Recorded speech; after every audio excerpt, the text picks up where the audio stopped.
Hello! A bit awkward. Been a while since we've seen each other, hasn't it? Been a month and a half since my last upload. Where have I been?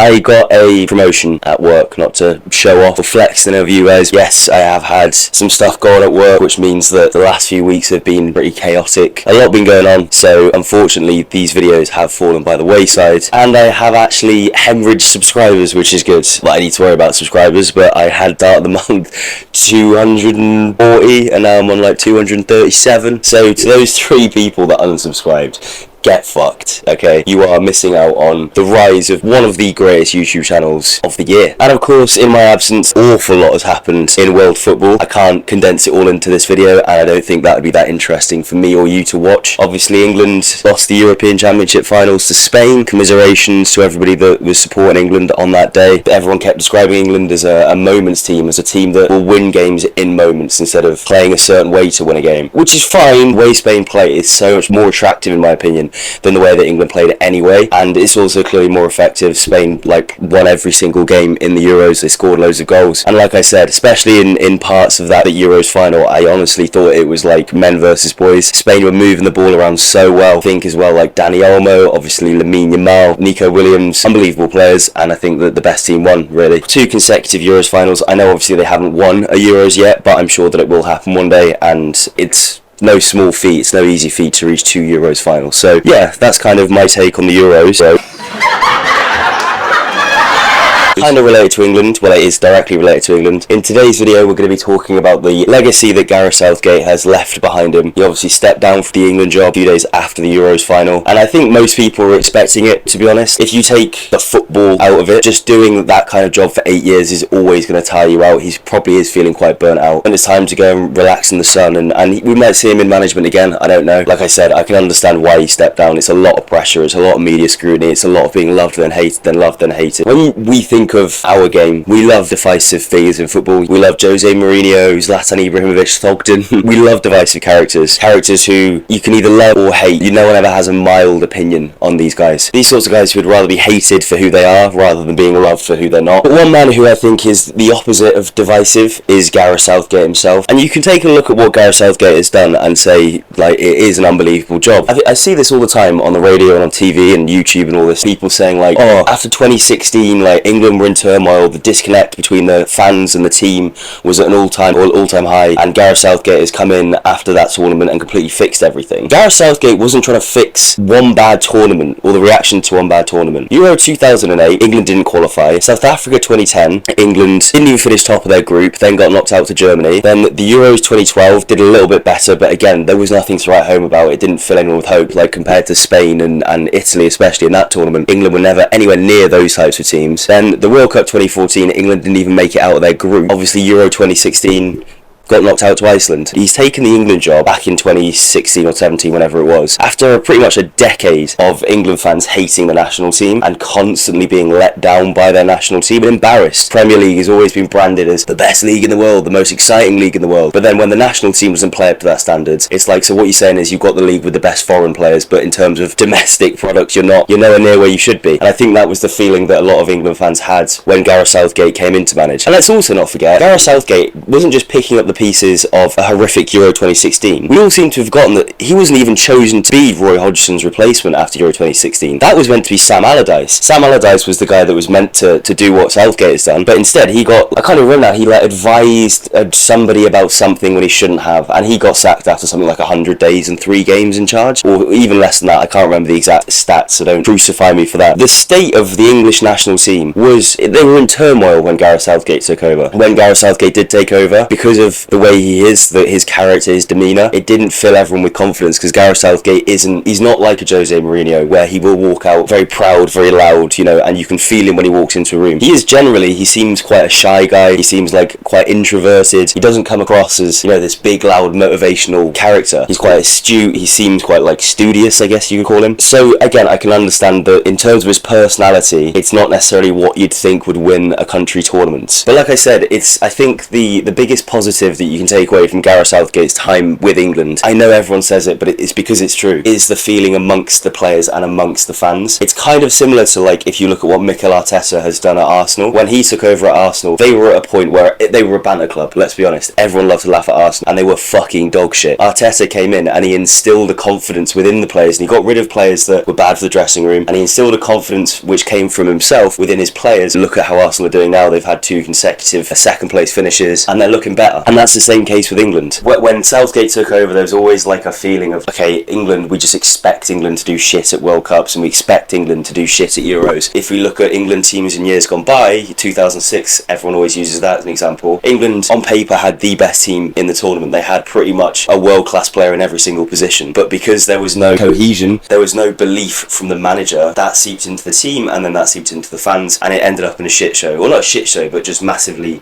underachieving and underperforming. Gareth Southgate came in. Clearly, the players love him. They absolutely love him, and they also love each other. And that was the biggest downfall of that team in 2006 that I was talking about. A lot of those guys who were in that England squad said that because we were such heated and big rivals domestically in the Premier League, we couldn't click on the international stage because we were all still in this mode of being like, I fucking hate you and I want to win, you're my rival. The main players, we can name Frank Lampard, Joe Cole, John Terry, Manchester United, Beckham, Scholes, Neville, Liverpool, Gerard Carragher. You know, they're all English players in an English team that are fighting tooth and nail. I think the Premier League was a different beast, and England was a different beast to what I see now. Like, England look more as a team, if you know what I mean. Like when you look at them, you don't see clubs. Unfortunately, that is how it was then. It was more divisive.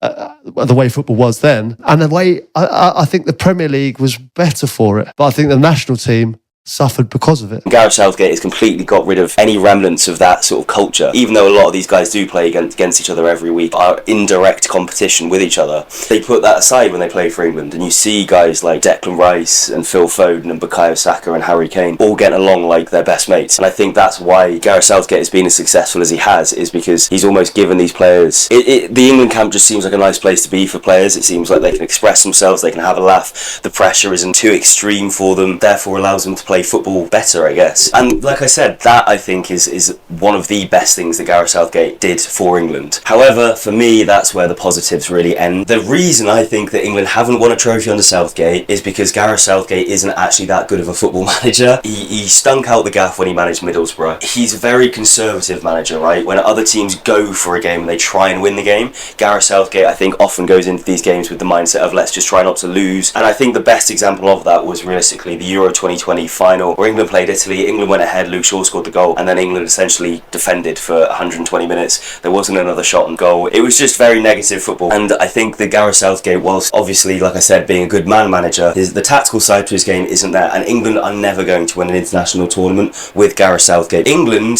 on paper, right now, I would say, have the best individual players of pretty much any team in the world. England have better individuals, and individual talent can win you a game. I don't care what anybody says about, oh, you need a system, you need if you've got someone like Cole Palmer, Phil Foden, Declan Rice, who are all match winners for their clubs back in England and in the Premier League, playing for your national team, there's always going to be a chance that one of them is going to do something amazing. Same for Harry Kane as well. I think Gareth Southgate has relied on that quite a lot, so he hasn't actually had to have a particularly complex tactical plan. He hasn't had to really think about how he's going to get the best out of these players, because these players are the best players in the world. For the most part, these players are match winners. However, when you are coming up against an Italy in 2020 or Spain Euro 2024, these teams know how to play football properly. With England, that's why we import so many managers. Most of the best managers in Premier League history are not English, and it's because England, the culture within England, the depth isn't there tactically. I think Gareth Southgate has kind of shown that in those games. The most significant wins I think England have had, beating Germany in Euro 2020, beating, the Netherlands was a big win, but again, it was an Ollie Watkins last minute winner moment. The evidence is there. Italy, really good tactical side. Spain, really good tactical side, won the last 2 Euros. So to win the Euros, you do need to have more depth tactically than Southgate has, and this England team has had.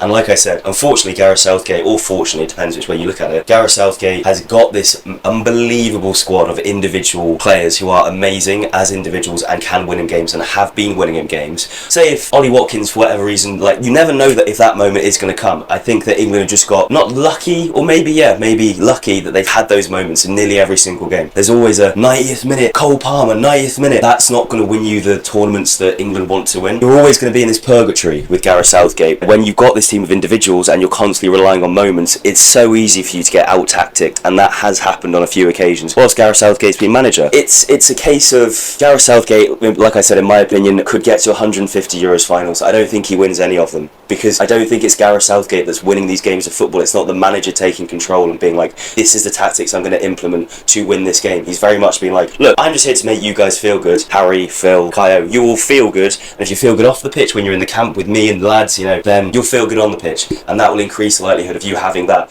wonder boy moment where you score the last minute winner, or you produce a moment of brilliance. As long as that continued, then, like I said, I don't think England will have won a tournament under Southgate. And don't get me wrong, the England job, there's an awful lot of pressure. For someone to stay in the England job for 8 years and put up with fans one moment loving you, then the next minute hating you, it is a lot. I think now is time, because Gareth's gone, I think it's time for England to maybe look for a manager who is maybe a little bit more tactically. For me, Gareth Southgate will always leave a legacy of what if Harry Kane had that moment in the Euros final, or what if Phil Foden had that moment in the World Cup semi-final.